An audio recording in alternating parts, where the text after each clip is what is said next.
आइए एक एक्सपेरिमेंट करके देखते हैं कि इस स्मोक कलर को इस शापर के अंदर बंद करने से क्या ये शापर उड़ जाएगा या उड़ेगा नहीं या कुछ और होगा। आइए ऐसा करके देखते हैं इसके साथ।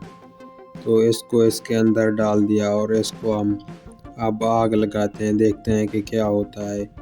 इसको आग लगाई तो इसको आग लगना शुरू हो गई है और इसने धुआं छोड़ना शुरू कर दिया है। देख सकते हैं कि इसने धुआं शुरू कर दिया छोड़ना।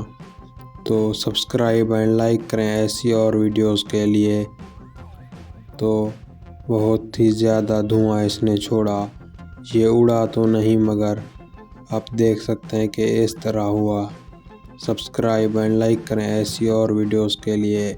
ऐसे एक्सपेरिमेंट पर मेरी और भी वीडियो मौजूद हैं, आप वहां जाकर देख सकते हैं।